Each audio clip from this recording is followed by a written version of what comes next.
GIA Publications lleva décadas sirviendo a la Iglesia Universal con recursos musicales de la más alta calidad litúrgica, y ese mismo nivel de excelencia llega ahora a la Iglesia Hispana de los Estados Unidos. Tu Pueblo Canta es el nuevo himnario en español de GIA Publications. Dentro de este recurso, la comunidad parroquial encontrará un salterio para los 3 ciclos litúrgicos, himnos de la tradición universal de la Iglesia con textos en latín y español, una sección dedicada al repertorio de la renovación carismática católica y nuevas composiciones con sonoridades contemporáneas junto a las piezas más queridas del repertorio en español.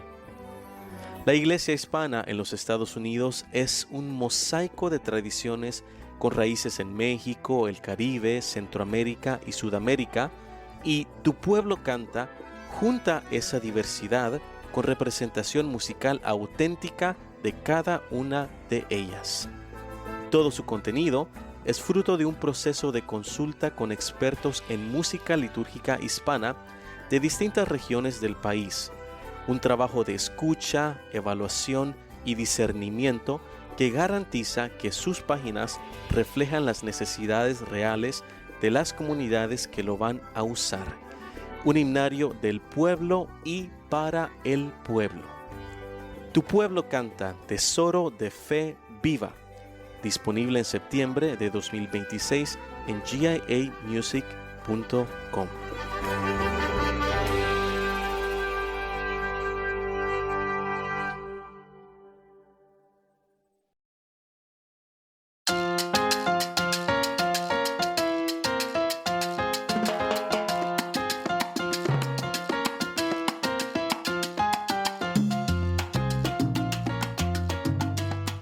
Bienvenidos a Intercambio, un espacio para conversar acerca de música, liturgia, fe y todo lo que esta jornada ministerial conlleva. Soy su anfitrión, Julio de León. El día de hoy nos acompaña el Padre Rodrigo Miranda. El Padre Rodrigo Miranda es sacerdote católico y formador en el ámbito de la estética cristiana, reconocido por su trabajo de divulgación sobre la relación entre arte, belleza y fe. A través de su proyecto digital Misión del Arte, ha desarrollado una propuesta formativa que aborda la belleza no como un elemento accesorio, sino como una vía de acceso a la experiencia de Dios y a ese encuentro. Es creador del proyecto digital, ciertamente, Misión del Arte, una plataforma que ofrece esta formación sistemática sobre el sentido del arte en la vida cristiana. Su trabajo se distingue por traducir conceptos complejos en propuestas accesibles, dirigidas tanto a artistas como a agentes pastorales con el objetivo de recuperar una visión más profunda y exigente del arte. Padre Rodrigo, es un verdadero privilegio tenerlo con nosotros. Bienvenido a Intercambio. Querido Julio, muchísimas gracias por la invitación, un honor estar aquí contigo y con todos los que nos escuchen y por supuesto tratando estos temas que son, si bien es cierto, como decías, también complejos, pero importantes para ir profundizando en la vida natural y también, ¿por qué no?, en la vida cristiana, en la vida de unión con Dios. Así que ahí estamos para servirlos. Padre, yo me encontré con su trabajo a través de videos que usted publica en YouTube, en esa plataforma Misión del Arte, de la cual hablaremos más adelante a fondo.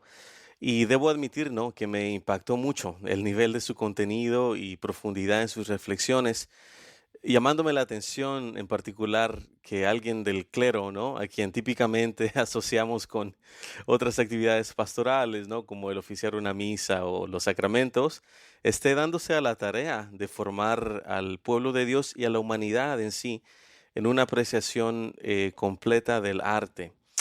Pero bueno, antes de adentrarnos en nuestra conversación, Padre, acerca del arte y la música, quisiera que nos comparta a grandes rasgos un poco de su persona, ¿no? ¿Quién es el Padre Rodrigo en el día a día?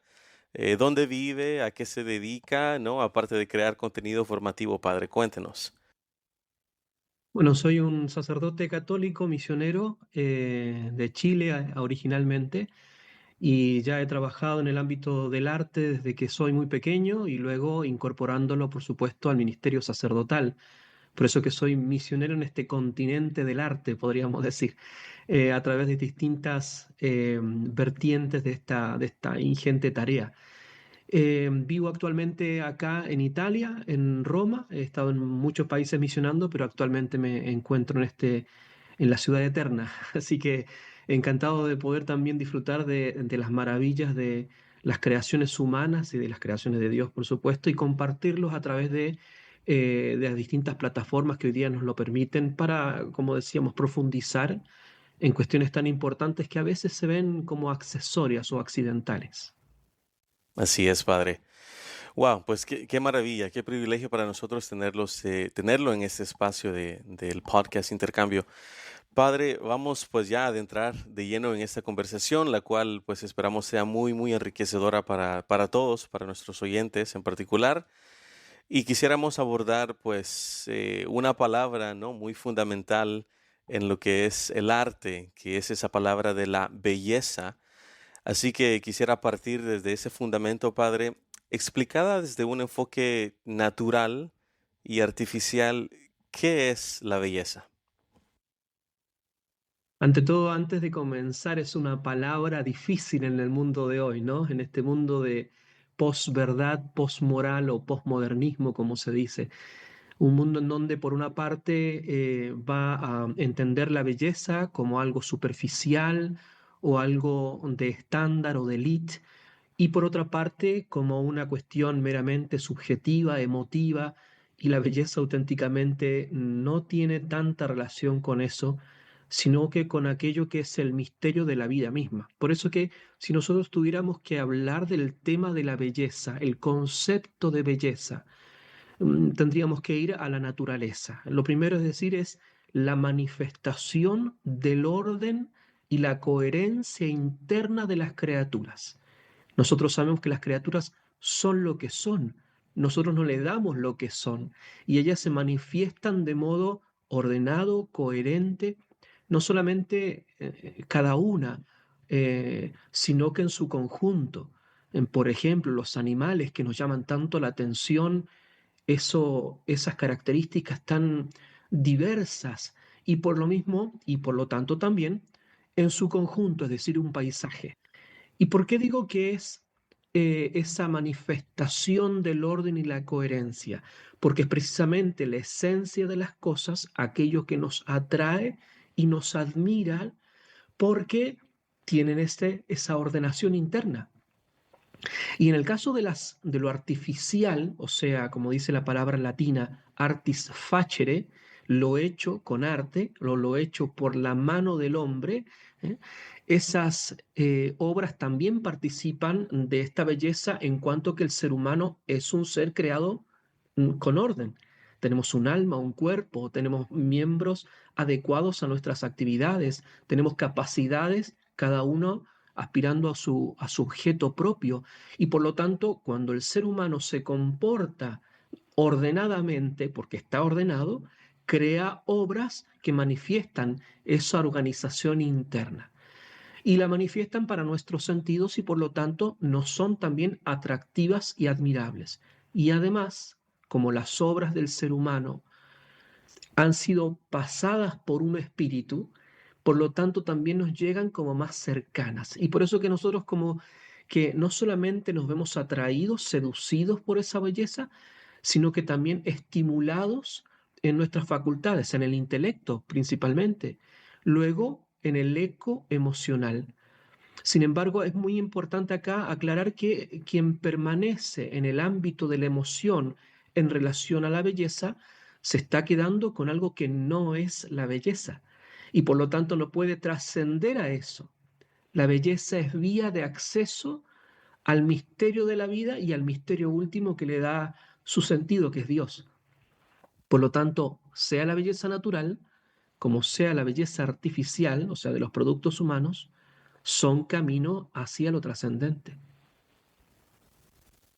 Pues me recuerda a eso, ¿no? Que rompe quizá con esa idea de que la belleza depende del gusto personal también, ¿no, padre? Sino que tiene un elemento pues muy particular y característico, ¿no? La belleza tanto natural del mundo que nos rodea, que es la creación de Dios, y también la belleza que es creada por el ser humano y que pasa por ese filtro, ¿no? El cual lo hace relacionable. Qué interesante y qué bonita esa manera de ponerlo, padre.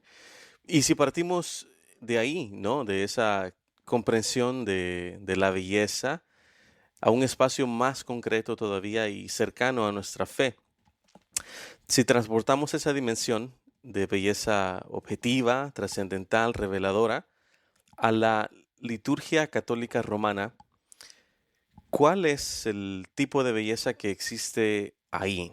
Y qué ejemplos, claro, también de paso, existen dentro del rito litúrgico que apunten a esa contemplación y asombro que tanto atrae al ser humano, como usted nos explica, padre? Cuéntenos. Bueno, lo primero decir es que la belleza de la liturgia es ante todo la que revela el misterio y nos dispone a Dios. Y por lo tanto, mientras más, como dice la encíclica Sacrosanctum Concilio en el número 112, va a decir que en el caso de la música, pero por supuesto es transversal a todas las artes que colaboran a esa belleza cultural, la música sacra es más santa cuanto más unida a la acción litúrgica. O sea, cuanto más en sintonía está con la acción cultural, que no es del ser humano, sino que es algo que viene de Dios a través del magisterio de la iglesia y que nos llega a nosotros.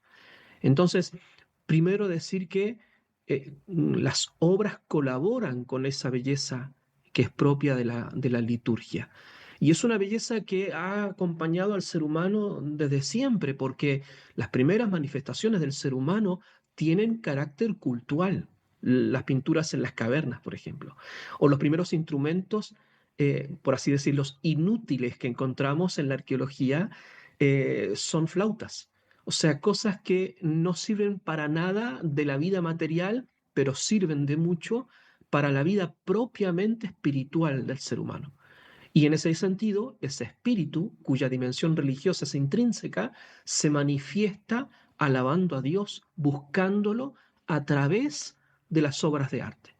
Por eso que cuando hablamos al inicio de las dimensiones de la belleza, objetiva decimos, o sea que está en el objeto, que no está en el ojo del que la contempla, sino que está en el objeto y el ojo le encuentra, el oído le encuentra en la cosa y la experimenta deleitándose. Es el efecto propio, nos ensancha el alma.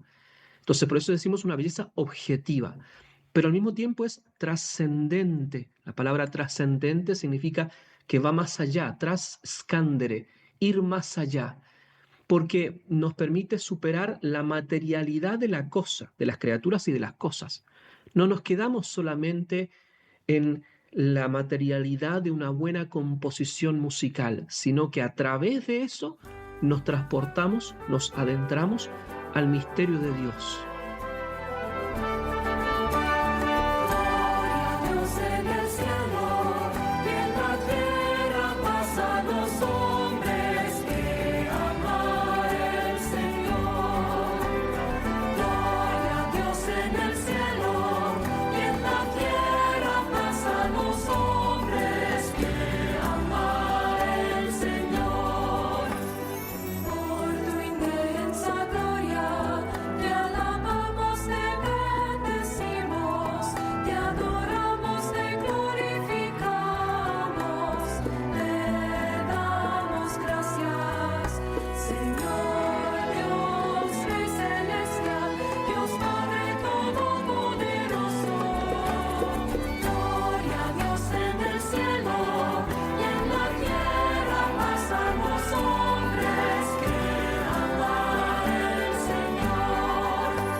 Pensemos en las grandes obras musicales.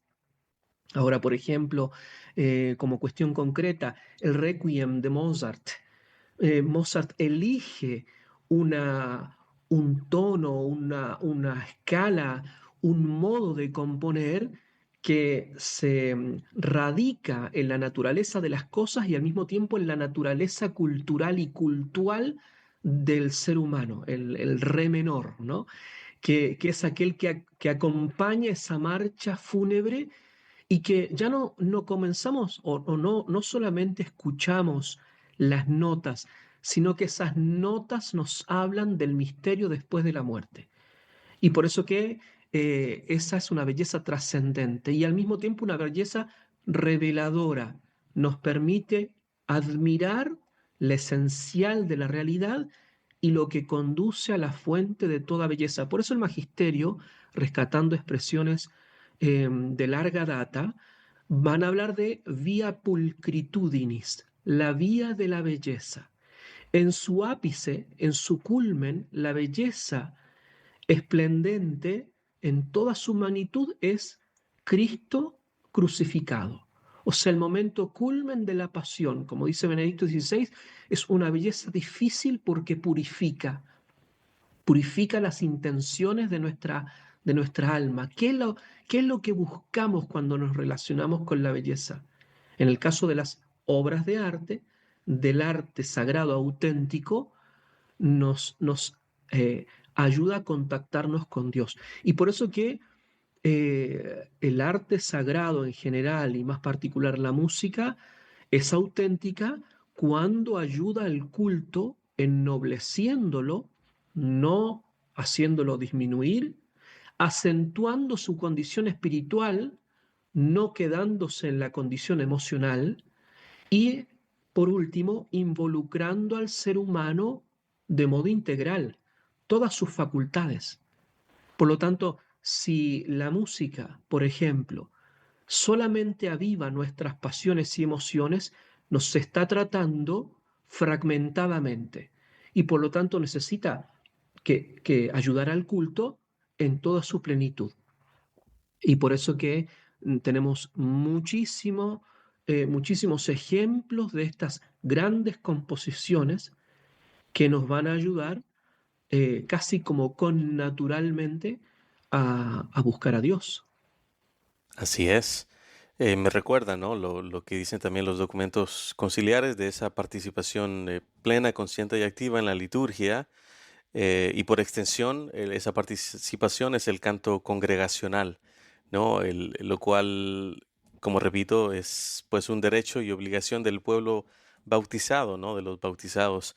Y ciertamente, Padre, pues tiene la música ese aspecto revelador, trascendental, que quizá muchos músicos no lo pueden poner en esas palabras académicas o específicas, pero creo que lo hemos experimentado, ¿no? Y sabemos que hay algo especial acerca de la música, acerca de este arte, de esta expresión que Dios nos ha permitido, que Dios nos ha compartido, ¿no?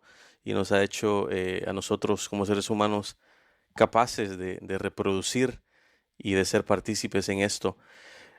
Llevándolo a un contexto quizá un poco más pastoral y relevante a nuestros tiempos, Padre, pues nos ha hablado ciertamente de esas obras grandes, ¿no? De los compositores clásicos, que muchos conocemos, esas misas completas y muy elaboradas con muchos instrumentos orquestales, pero no sé, llevándolo a un contexto más pastoral del tiempo de hoy, ¿cómo pudiera la música ser ese vehículo de expresión o como medio de belleza, ¿no? ¿Cómo puede ser la música ese medio por el cual Dios nos revela esa belleza transformadora del arte musical, del canto congregacional? Quizás aclarar algunas cosas al inicio. Lo primero es cuando hablamos de participación plena y activa, no consiste en la multiplicación de acciones externas o de ministerios. No consiste tampoco en hacer todo en todo momento. La participación plena y activa técnicamente hablando en los documentos magisteriales, es aquella que nos permite unirnos a Dios de manera objetiva, o sea, abrirnos a la gracia santificante, dejando el pecado y transformándonos en un modo que nos permita ir firmemente hacia la santidad. Por lo tanto, la participación plena y activa nos debería ayudar a través de la música para esos dos objetivos: la unión con Dios y la decisión de un camino de santidad concreto. Por lo tanto, por supuesto, yo entiendo en las parroquias que no todos se pueden dedicar a la música, quizás no tienen, llamémoslo así, no tienen la facilidad para tocar algún instrumento o no cantan bien, etcétera. Eso no quiere decir que no están participando plena y activamente, porque cuando están escuchando una hermosa pieza musical en el contexto de la liturgia, y eso los dispone para decir, como dice la Santísima Virgen, primera cantora del Magnificat, sí a Dios, están participando plena y activamente, por más que no estén en el coro. Cuánta más responsabilidad aquellos que tienen que guiarnos para llevarnos a ese sí. Lo segundo, entonces, si nosotros solamente entendemos que el ministerio de la música es moverse, hacer gestualidades, cantar, etcétera, bueno, gran parte de la feligresía queda fuera. Y además es una visión muy carnal y materialista del culto. La música litúrgica auténtica es arte sagrado y por lo tanto, como lo dice la palabra, tiene que cumplir los fines de lo sagrado, que son los que acabamos de mencionar. Pero tanto la forma y el contenido, o sea, cómo está hecha y lo que dice, deben revelar esa comunión con Dios. Y por eso que eh, la música sagrada, o sea, destinada al culto, es muy particular y muy específica. Y la iglesia la determina con nombre y apellido. La música que se realiza para el culto es de tres tipos solamente: canto gregoriano, canto polifónico, himnos populares. No hay otra categoría. Y por lo tanto, en esas tres dimensiones, que son universales y por lo tanto no están determinadas por un periodo, llamémoslo así, un clasicismo, sino que son para todos los tiempos. Y de acuerdo y en la medida que se pueda en una iglesia local, se debería ir aspirando al más del canto popular, es decir, del himno popular, no canción popular, himno popular, pasando a la polifonía y llegando al canto gregoriano. Esos son los tres niveles. Y con órgano, porque el órgano tiene que ver con aquello que decíamos al inicio, que está en sintonía con las facultades humanas más propias. Por supuesto, también de vuelta, entiendo que no en todas las iglesias se puede realizar esto por una cuestión de materiales o de capacidades, etcétera. Pero la aspiración a eso no puede faltar, porque es atemporal. No es que hoy día, porque el mundo cambió, también tenemos que cambiar este modo específico que pide la Iglesia en su magisterio oficial. Si no caeríamos en la falacia de este mundo de que lo nuevo es mejor que lo viejo. Y no es así en las cuestiones culturales. En las cuestiones tecnológicas quizás, pero en lo cultural y cultural, es decir, donde nosotros ahondamos en lo que somos, necesitamos volver a los fundamentos esenciales. Y el magisterio lo repite incansablemente, y para eso hay que leer las encíclicas, desde las primeras hasta las últimas, en estas formas específicas de el arte sagrado, la música en ello, para que se logre el objetivo del culto. Hablando de ese aspecto atemporal que usted menciona, padre, y está desarrollando en esta respuesta también, pues hacemos la transición a la siguiente pregunta, ¿no? De cómo saber si lo que estamos haciendo realmente tiene una calidad, ¿no?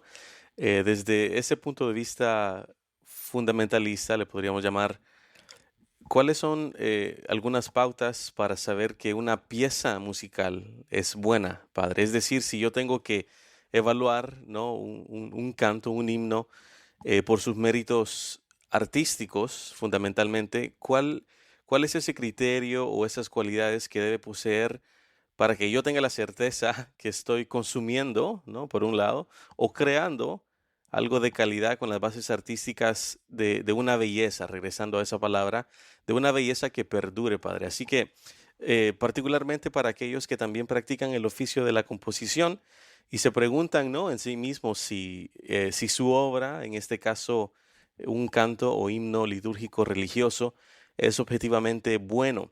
¿Cómo sabemos si estamos delante de una creación musical objetivamente bella, Padre?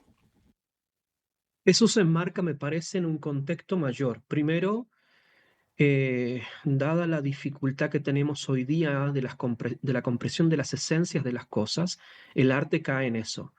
No sabemos muy bien lo que es el arte o el ámbito cultural llamado arte. Y como está dentro eh, de una dimensión mayor, que es la cultural, eso significa que tiene que subordinarse a sus fines. El fin de la cultura es el crecimiento íntegro del ser humano en el ámbito natural y sobrenatural. El arte colabora con su especificidad. Cuál es la especificidad del arte? Es la belleza y la mediación simbólica de sentido. Las dos cosas a la vez. Y por lo tanto, la pregunta sobre cómo sabemos que estamos haciendo o estamos aprovechándonos de una creación artística buena, por así decirlo. Eso cae también en otro ámbito que es el del juicio artístico, de la valoración de la cosa. Hoy día estas son malas palabras para el mundo de hoy cuando uno tiene que juzgar una obra, si efectivamente es una obra de arte. Pero hay que hacerlo, porque nos escapa a la intelectualidad del ser humano, a esas capacidades que nosotros tenemos de discernir sobre las cosas. Por eso que para que podamos hacer o consumir, esa palabra consumir es media complicada porque tiene que ver con la industria cultural, que es la que ha tergiversado el arte como obra humana y lo ha puesto como producto. Entonces, para que nosotros nos podamos relacionar con el arte, y sobre todo les hablo a aquellos que crean obras de arte o música en este caso, lo primero, y ya del arte sacro, lo primero es, y el magisterio lo pide, que sea arte. Si no, la cualidad sacra no tiene dónde inherir, ¿no? No es una cosa volando en el aire. Es arte sagrado. Por lo tanto, lo primero es que tiene que ser arte. Y por lo tanto, quien lo realiza tiene que saber hacer arte. Tiene que tener una buena formación teórica y técnica profunda.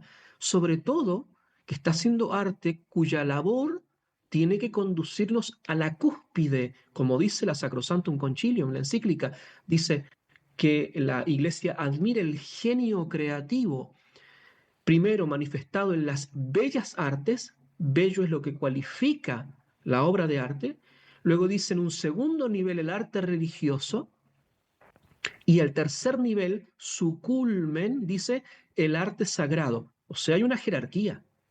Y por lo tanto, quien se dedica a eso, a lo sagrado, tiene que conocer los fundamentos de la disciplina que tiene que desarrollar, pero también los fundamentos teológicos sobre los que tiene que encarnar una forma para que nos conduzca a la belleza de Dios a través del culto.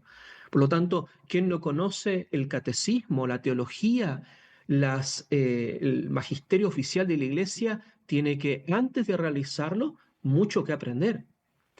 Y después tiene que haber una comunicación entre cómo se realiza una cosa y lo que dice la cosa, ¿sí? Por eso que el catecismo en el número 2502, si bien me acuerdo, o sea, 2502 me parece, dice que persuam formam, es decir, el arte, mediante su forma, o sea, lo constitutivo de la cosa, responde a la vocación cultural. ¿Qué quiere decir? Que si el artista no sabe configurar bien una obra de arte, por más buenas intenciones y por más vida santa, no va a poder realizar aquello que tiene que realizar. Y por eso que en este caso de la música sagrada, uno de los elementos que tiene que conocer una persona que se dedica a esto es esos tres distintas formas de la música en la iglesia: el canto gregoriano, la polifonía y los himnos sagrados. Quiere decir que la labor de quien se dedica a esto es una grave responsabilidad, saber hacer bien lo que tiene que hacer. Porque agrego un último punto, que es que estamos hablando de aquello que en las creaciones humanas hace de puente. Y el puente, si no comunica, no es un buen puente. Por lo tanto, si la obra de arte, la música, la composición musical, no une los dos extremos, la realidad humana y lo divino, no sirve. Hay que desecharla. Y por eso que el artista, sobre todo en estas ligas mayores, jerárquicamente mayores, y tiene que prepararse con mayor gravedad y responsabilidad. Ujú.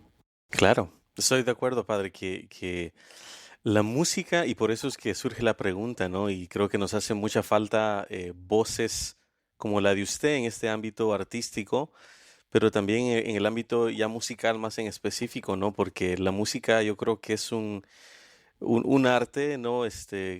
Como cualquier otro que también tiene su profundidad, su trasfondo, su complejidad, pero sobre todo en el ámbito de la fe, ¿no? Del catolicismo, pues tiene que haber como ese emparejamiento, como usted dice, entre lo técnico, que conocer la música a un nivel técnico, estudiarla, desarrollar las habilidades como instrumento, las escalas, los estilos, pero también si nosotros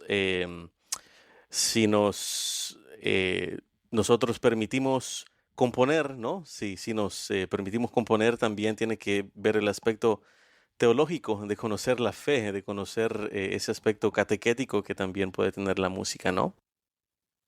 Que es una Sí, dimensión es importante. fundamental lo que estás diciendo, Julio, porque el magisterio de la Iglesia es bien claro cuando habla del arte y se aplica también a la música. La primera El primer objetivo del arte sagrado está escrito magisterialmente, o sea, no es opinión de un cura, o está escrito magisterialmente. El primer objetivo del arte sagrado para que realmente colabore a esos objetivos de disponer el alma a la gracia santificante, ese es el objetivo del arte sagrado, es la historicidad. ¿Qué quiere decir eso? Que nuestra fe no es de fantasmas. Nuestra fe tiene raíz en la historia de nuestra existencia humana. Y por lo tanto, si no conocemos qué ha sido de la historia de nuestra fe a través de la Sagrada Escritura y del magisterio de la Iglesia, no podemos sustentar un arte fantasmagórico. Por eso que la forma, dice el magisterio, es aquella que tiene que estar adecuada a esos objetivos. Por lo tanto, no cualquier forma musical puede entrar a una composición musical para que realmente realice sus objetivos. Y también no cualquier tema puede llamarse sagrado. Sagrado es solamente aquello que teológicamente es legítimo y válido. Por eso que muchos de nuestros cantos, no himnos, cantos religiosos son eso, religiosos, no sagrados. ¿Y por qué son religiosos? Porque el arte religioso es el que manifiesta el contenido personal del individuo, que puede ser bueno, pero es personal. En cambio, el arte sagrado, el contenido del arte sagrado, la música sagrada, es un contenido magisterial. Es decir, lo que está contenido efectivamente en el depósito de la fe y no mi opinión sobre las cosas de Dios o mi relación con Dios. Por eso que dentro del culto se dice himno sagrado, no canciones sagradas. Canciones son canciones religiosas, por más bueno que sean los temas. Y por eso que es importantísimo conocer, claro, el patrimonio, por una parte, histórico del arte y por otra parte, y después balancearlo, conjugarlo, por supuesto, la teología. Si yo no tengo la cabeza bien formada, va a ser un grave problema. Le voy a poner quizás un contenido inadecuado a una forma bella o una forma fea con un contenido teológicamente a lo mejor bueno. No, las dos cosas tienen que estar unidas y a un gran nivel. Por eso es importante la mención a estas raíces profundas de lo que tenemos que hacer. Y más grave es, insisto, la responsabilidad de quien se dedica a esto.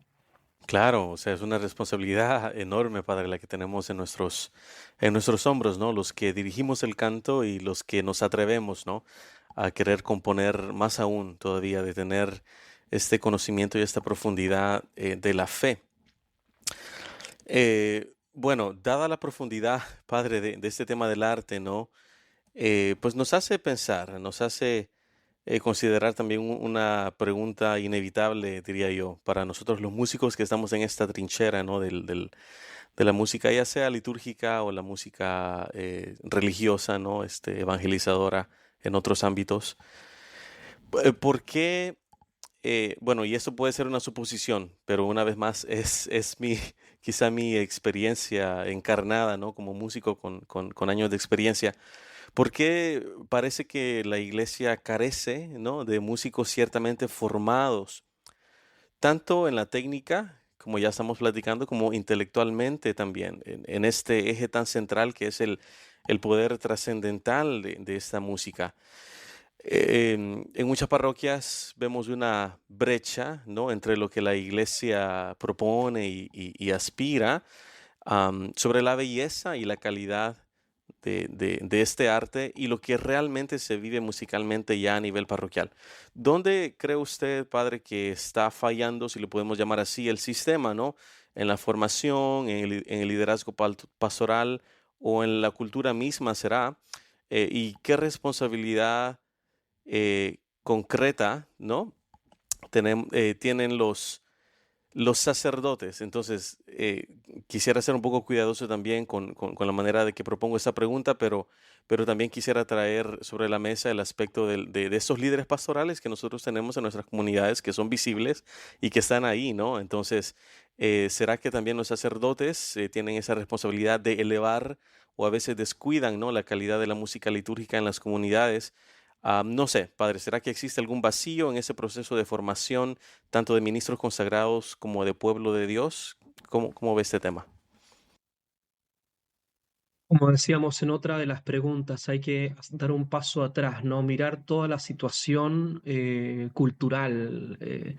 Insisto, con la palabra cultural estoy hablando de los distintos ámbitos de la vida humana, ¿no? La cultura no es arte y el arte no es cultura. La cultura es el gran contenedor en donde el ser humano debería crecer integralmente. Y por lo tanto, los productos humanos tienen una relación recíproca entre la cultura, el contexto y sus obras. Y esa reciprocidad es para bien o para mal. Es decir, una cultura que está radicada en buenos principios está capacitada para poder producir buenas obras. Al contrario, si no está radicada en esos buenos principios, va a producir malas obras. Y al mismo tiempo, las obras también son gestoras y creadoras de, para bien o para mal, de vuelta, para beneficio o maleficio de este contexto. Entonces, somos parte de esta situación actual, de esta crisis cultural, ¿no? Y entonces entiendo el cuidado de tratar estos temas en el ámbito cultural, pero somos hijos de nuestro tiempo y por lo tanto, si la pregunta es si carece de músicos formados por responsabilidad mutua, sí, absolutamente. Es lo que hemos estado haciendo ahora no está al nivel de lo que se nos pide.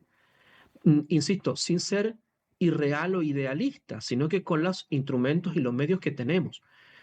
Por lo tanto, hay una gran falta de formación teórica y práctica en esta materia. De vuelta, citando los documentos de la iglesia, para que vea que la iglesia también está atenta con esto y se da cuenta que carecen los líderes de formación. Y como lo dijo ya el Señor, está revelado, herirán al pastor y se dispersarán las ovejas. Por lo tanto, el demonio sabe dónde atacar primero. Y entonces la fealdad, que es el efecto del príncipe de este mundo, también golpea a los corazones de los pastores que deberían guiar a su pueblo. Por lo tanto, la Iglesia, por ejemplo, en la Sacrosanctum Concilium va a decir en el 129 que exige que los clérigos sean instruidos en la historia y los principios del arte sacro durante la formación teológica. Uno va a los programas de estudio de los seminarios y no existe esto.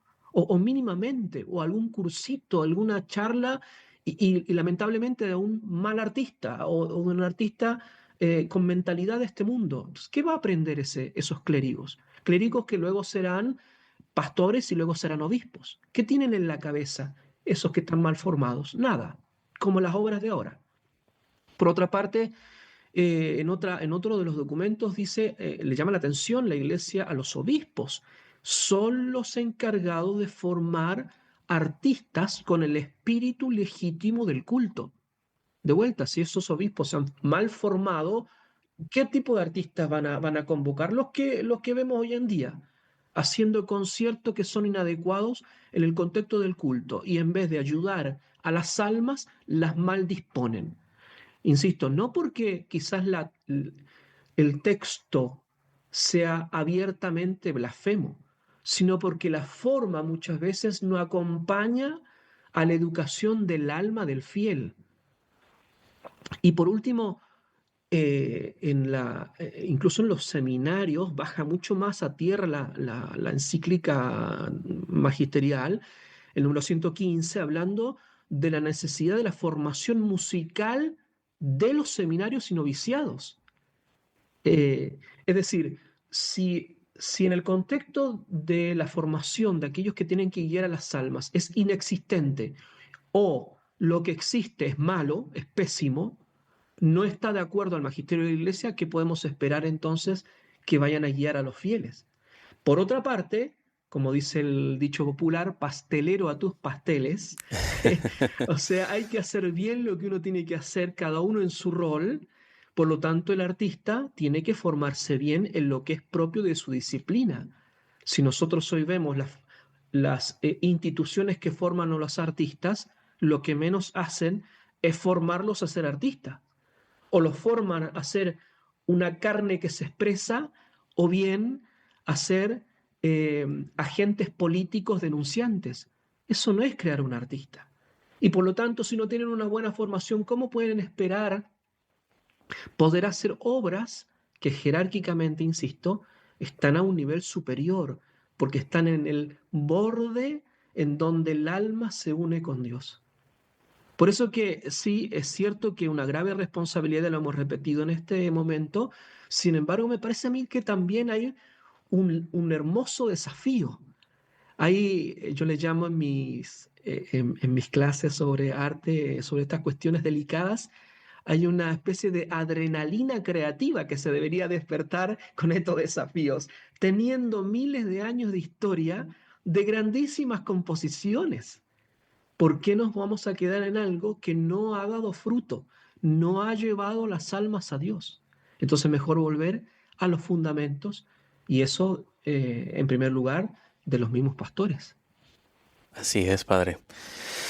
Bueno, todo parece apuntar ahí, ¿no? Que, o sea, los pastores son, como repito, esos líderes visibles que nosotros vemos en nuestras comunidades y los cuales, bueno, incluso documentos acá, ¿no? De los Estados Unidos, como tenemos un documento que se llama Cantemos al Señor, la música en el culto divino, que fue publicado en el año 2001, si no me equivoco, donde nos delinea muchas cosas, ¿no? Muchas pautas acerca de la música litúrgica dentro de este culto católico. Y ahí dice específicamente, ¿no? Que los pastores o los sacerdotes son los principales encargados del cuidado espiritual, ¿no? De su rebaño, de su comunidad. Entonces, parece apuntar, ¿no? Que son ellos los que realmente deberían de propiciar quizá estas herramientas, este apoyo, eh, y al mismo tiempo, ¿no? Hacer conciencia de que nosotros mismos, como los también encargados de guiar el canto del pueblo, tenemos que buscar de una u otra manera también esas fuentes de formación y de aprendizaje. Y yo creo que están apareciendo por aquí y por allá algunas luces de vez en cuando, ¿no? Ciertas personas que se dan la tarea de tratar de formar al pueblo de Dios. Vemos esto a lo mejor en las redes sociales de una manera un poco desorganizada y no tan sistemática, ¿no? Pero yo creo que existe, haciéndole eco a la palabra que usted mencionó de la adrenalina, quizá existe esa inquietud, ¿no? Del espíritu de que algo quizá no se está haciendo bien y que alguien necesita, ¿no? Tomar la batuta y empezar a marcar un cambio, ¿no? Porque em, eh, esto es algo muy delicado, pienso yo, padre, porque en estos casos en que la música, ¿no?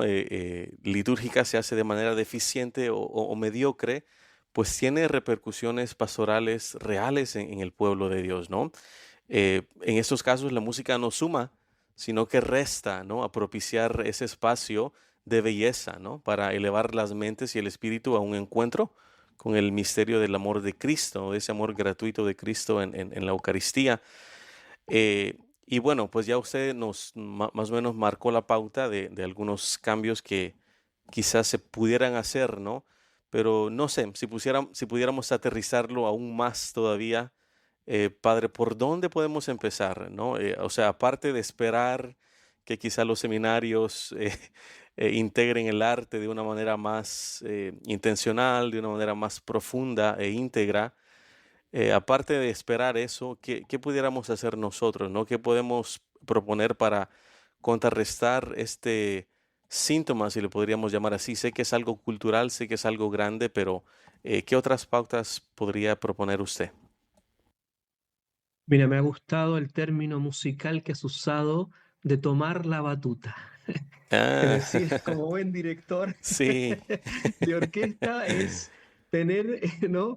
aquello que dirige realmente los espíritus. Y en el caso del artista es dirigirse a aquello que lo hace ser artista. La obra de arte es la mejor jueza de la calidad del artista. En la obra de arte, el artista se define. No necesitamos un PDF explicativo, no necesitamos alguien una institución, un curador, una galería, el párroco de turno que nos diga sí, muy bien, cuando la cosa es un mamarracho, está mal hecha, ¿no? Mamarracho es una palabra árabe que significa una cosa que es una burla de lo que debería ser, ¿no? No lo es. Entonces, dice Santo Tomás de Aquino, y el magisterio lo repite también, que la primera responsabilidad del artista, por eso me acordé de esa expresión tomar la batuta, la primera responsabilidad del artista es su obra. Y su obra tiene que tener calidad artística y en el caso del arte sagrado, rigor teológico. Las dos cosas a la vez. Entonces, no hay que esperar que lamentablemente con la crisis cultural que tenemos y también eclesial, en los seminarios, en las casas de formación, en las diócesis, se hagan estas iniciativas. Y yo veo también y concuerdo contigo de que ese entusiasmo, esa intuición, ese deseo se está dando. ¿Y qué quiere decir? Que hemos llegado a un punto en donde las personas se preguntan sobre lo que es real, lo válido, lo auténtico, etc. Entonces, primero es el artista responsable de su obra. ¿Sí? Es hacer bien lo que tiene que hacer.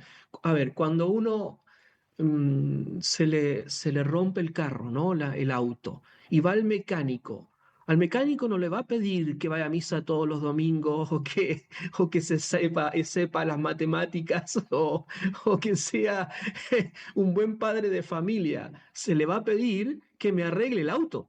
O sea, el mecánico se le pide aquello que es oficio. Al artista se le tiene que exigir aquello para lo cual se supone que es artista. Si no, ese título le queda muy grande. Entonces, el primer modo de volver es que cada uno se pregunte qué tipo de obra estoy haciendo. Y luego, ya hay una cuestión más personal, lo dice San Juan Pablo II en la carta a los artistas del jubileo, hermosísima, para profundizar en ella, dice que la primera materia de la obra de arte del artista es su vida misma. Y ahí es donde viene esta otra parte del artista. Una cosa es la responsabilidad con su obra, otra es la responsabilidad consigo mismo. Esta idea del artista hippie, raro, freak, es una idea romántica, del romanticismo, de cuando el arte comenzó a derivar a una degradación tanto de las obras como de la persona. Muchos de esos artistas terminaron muy mal. Entonces, hay una cuestión también, un juicio artístico, pero también moral y teológico. Entonces, las dos virtudes propias del artista para que haga buen arte tienen que ver con estas dos dimensiones, la cosa y su persona. Respecto de la cosa, la virtud principal es la magnificencia. Las obras tienen que ser magnificentes, o sea, que se vean magnas, que sean grandes, que sean importantes. Imagínate un artista que quiera hacer grandes obras y se dedica a hacer pequeñeces, nimiedades. Eso a él mismo le está diciendo, a ver, ¿qué legado quieres dar si estás gastando tu vida en cosas que son, como decíamos en algún momento, meramente de consumo, que se manejan con las leyes de oferta y demanda? Eso va a la basura. Pasa porque nacen con fecha de vencimiento, el aquí y ahora. Por eso que el ser un artista, hacer cosas trendy, ¿no? De moda, es fatal. La originalidad mata al artista. El andar al origen es lo que lo sustenta. Son dos cosas distintas. Y la otra virtud es, por supuesto, la que se opone al pecado del artista. ¿Cuál es el pecado del artista? La vanidad. Pensar que él es su obra y él no es su obra, es un creador de la obra y la obra lo va a trascender. Se va a morir y tiene que permanecer la obra. Por lo tanto, la virtud aquí que se juega es la humildad. Humildad para encarar un trabajo que es eso, un trabajo. Sangre, sudor y lágrimas. Y por lo tanto hay que conocer teoría, hay que conocer la práctica, en este caso hay que conocer los principios teológicos, el magisterio, hay que tener una vida de santidad firme, una ascesis para no dejarse llevar por ese que es la vanagloria, el pecado del artista, o sea, quitarle la gloria a quien se le debe la gloria, y por eso que si un artista vive en la vanagloria, un artista de música sagrada, como yo los veo también en los stage muchas veces, si se promocionan a ellos mismos, le están quitando la gloria a Dios y por lo tanto están haciendo algo en desmedro también de su propia obra, que tiene que darle gloria a Dios, no a ellos mismos. Por lo tanto, la humildad es lo que le permite salir de sí y al mismo tiempo dejar lo que hace mal. En toda profesión hay que dejar aquello que impide el desarrollo profesional. En el arte también, y en el arte sagrado aún más. Purificarse de aquello que no sirve para la obra de arte y no lo quiere la iglesia en su magisterio. Y por eso que hay mucho de renuncia también, y mucho de eh, eh, sacrificio y unión con aquel que hizo la más grande obra magnificente de arte, que es nuestro Señor Jesucristo colgado en la cruz. Padre, en tus manos encomiendo mi espíritu. Into your hands, into your hands, into your hands I commend my spirit. Él es el modelo del artista, aquel que era tectón, ¿no? Aquel que se dedicaba a las artes, el carpintero. Bueno, el creador, el carpintero del universo nos está participando su capacidad como artífices para hacer lo mismo. Por lo tanto, la humildad es lo que funda, la magnificencia es lo que nos lleva a la mirada en el momento de la creación. A ti, Señor, me acojo, no quede yo nunca defraudado. Tú que eres justo, ponme a salvo. A tus manos encomiendo mi espíritu, tú el Dios leal.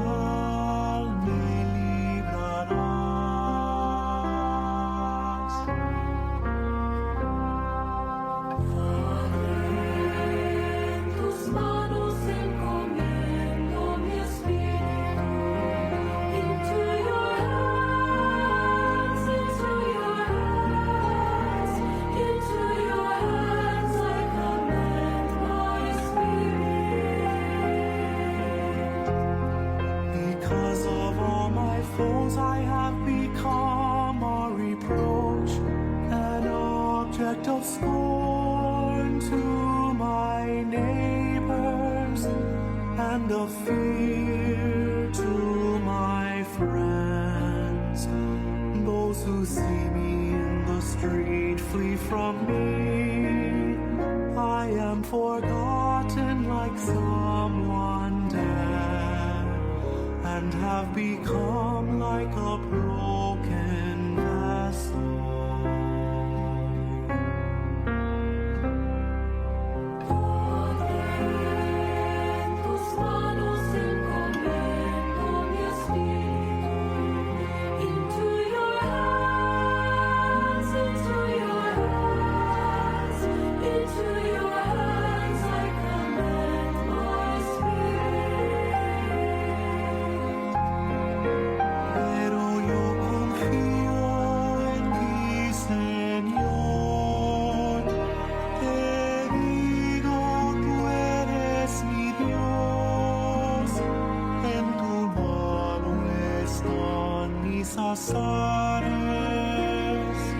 Líbrame de los enemigos que me persiguen.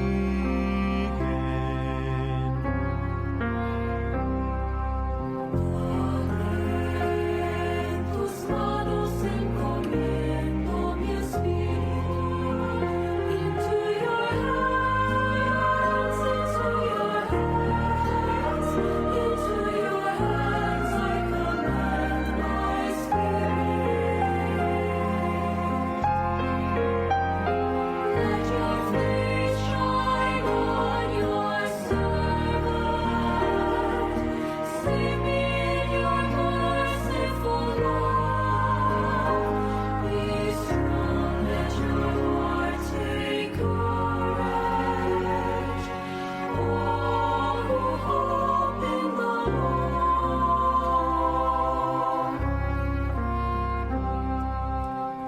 Padre, en tus manos encomiendo mi espíritu. Into your hands, into your hands, into your hands I commend my spirit. En tus manos encomiendo mi espíritu.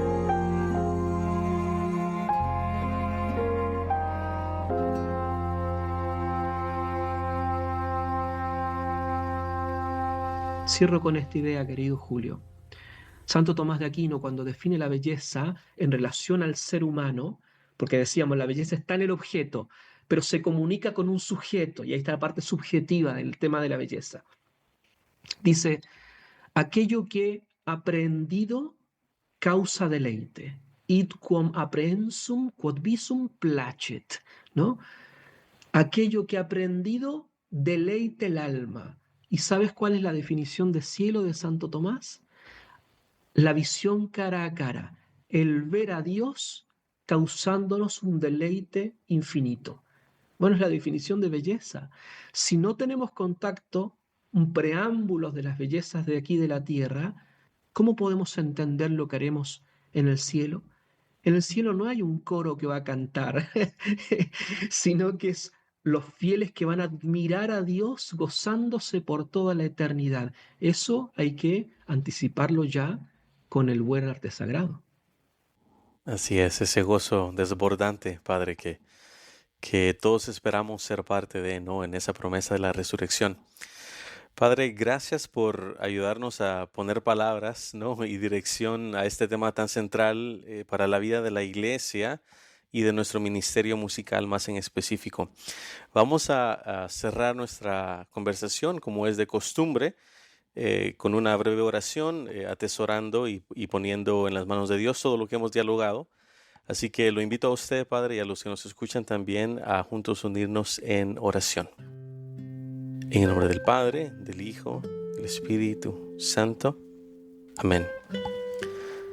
Señor, te damos gracias por la vida, por este espacio de conversación, de hermandad junto al Padre Rodrigo Miranda.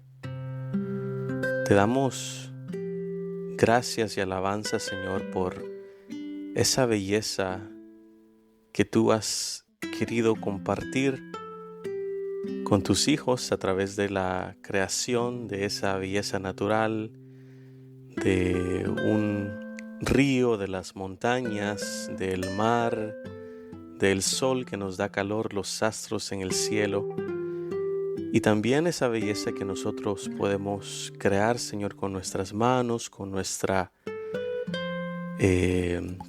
ser, con nuestro espíritu, derrochando, Señor, lo que hay en el corazón, que tiene su fuente en ti, Señor, que eres la belleza de las bellezas, el amor de los amores. Padre, te pedimos por la vida y el ministerio del Padre Rodrigo Miranda, para que tú lo sigas ungiendo, para que tú sigas fortaleciendo su espíritu e inspirando más ideas y más formas de conectar, Señor, todo lo que ha sido revelado al mundo a través de la teología, a través de la filosofía, a través de este conocimiento y esta ciencia, Señor, que están muy entrelazadas y muy de la mano con lo que es el arte y la vocación que tenemos y esa aspiración como seres humanos, que tenemos un espíritu y un alma que está atraído a ti, Señor. Gracias, Padre, te pido por todos los que nos escuchan también, desde donde están, que los protejas, que los bendigas, sus ministerios, Señor, sus familias, acompáñalos siempre, Señor, y camina con ellos, camina con tu iglesia, camina con nosotros, Jesús. Todo esto te lo pedimos en el nombre de tu Hijo amado, quien es Cristo y vive y reina por los siglos de los siglos. Amén. En nombre del Padre, del Hijo y del Espíritu Santo.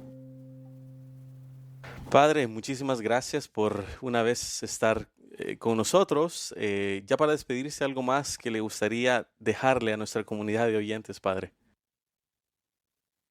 Bueno, ante todo, de vuelta, muchísimas gracias por este espacio. Uno de los objetivos de nuestro apostolado en este continente del arte es volver a reflexionar en los fundamentos artísticos que no han pasado, no han terminado.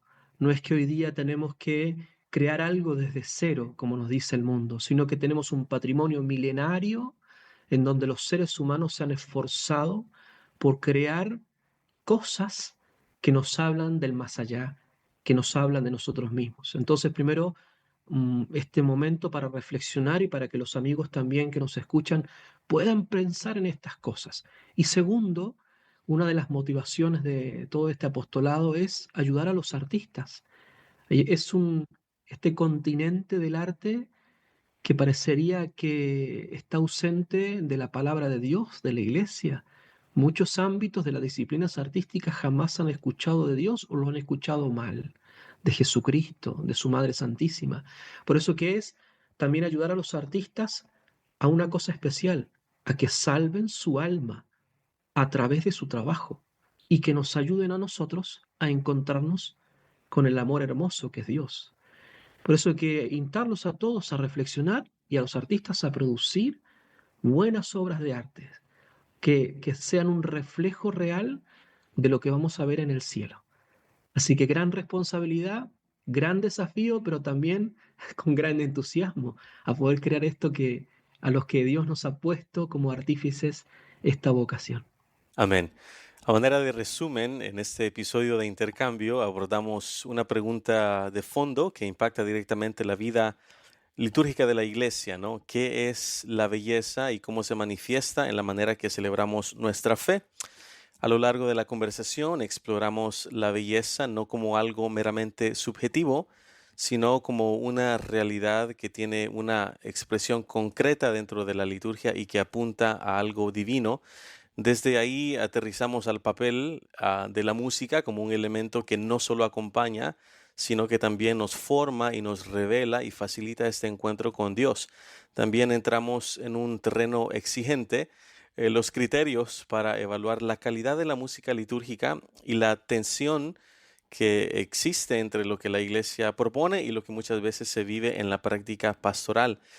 Esto nos llevó a identificar responsabilidades claras, tanto en músicos como en líderes, y a reconocer la necesidad urgente de formación más sólida.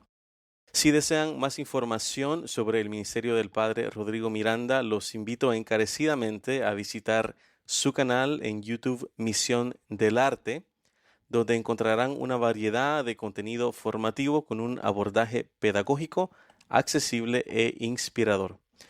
Mis hermanos y hermanas, esto ha sido un episodio más de Intercambio traído a ustedes gracias a GIA Publications. Envíenos sus inquietudes, sus sugerencias y suscríbanse a nuestro podcast para que sigan siendo parte de esta conversación. Siempre unidos, siempre en conjunto. Hasta la próxima.